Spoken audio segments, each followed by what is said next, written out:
प्रणाम, जय श्री राधे। बात करते हैं नवरात्रि की और नवरात्रि प्रारंभ होने वाले हैं जो 30 मार्च से प्रतिपदा से शुरू होकर नवमी की तिथि तक यह नवरात्र रहते हैं और हमारे सनातन धर्म के अनुसार यह नववर्ष भी माना जाता है।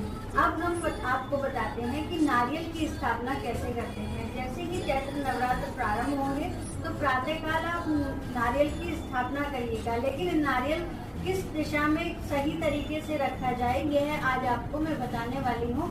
नारियल को रखने से पहले आप उसके मुख को देख लें। जहाँ नारियल की 3 आंखें बनी होती हैं वह नारियल का मुख कहा जाता है। अगर नारियल का मुख आप किसी भी अपने कलश पर उल्टा करके रख देते हैं तो आपके शत्रु बढ़ जाते हैं। तो नारियल को कभी भी उल्टा करके कभी भी नहीं रखें, उसकी नोकीली चीज को कभी भी ऊपर ना करें। अगर आप नारियल के मुख को ऊपरी तरफ कर देते हैं तो आपके घर में रोग बढ़ जाते हैं।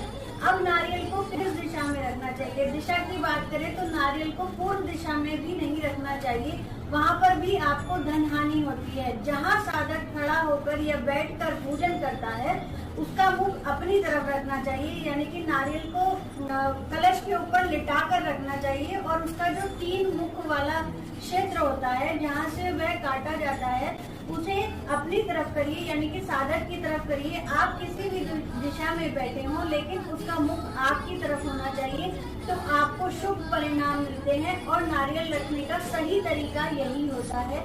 जय माता। प्रणाम, जय श्री राधे। बात करते हैं नवरात्रि की और नवरात्रि प्रारंभ होने वाले हैं जो 30 मार्च से प्रतिपदा से शुरू होकर नवमी की तिथि तक यह नवरात्र रहते हैं और हमारे सनातन धर्म के अनुसार यह नववर्ष भी माना जाता है।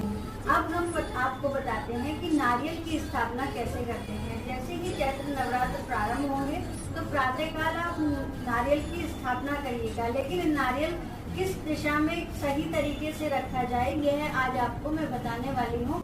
नारियल को रखने से पहले आप उसके मुख को देख लें। जहाँ नारियल की 3 आंखें बनी होती हैं वह नारियल का मुख कहा जाता है। अगर नारियल का मुख आप किसी भी अपने कलश पर उल्टा करके रख देते हैं तो आपके शत्रु बढ़ जाते हैं। तो नारियल को कभी भी उल्टा करके कभी भी नहीं रखें, उसकी नोकीली चीज को कभी भी ऊपर ना करें। अगर आप नारियल के मुख को ऊपरी तरफ कर देते हैं तो आपके घर में रोग बढ़ जाते हैं।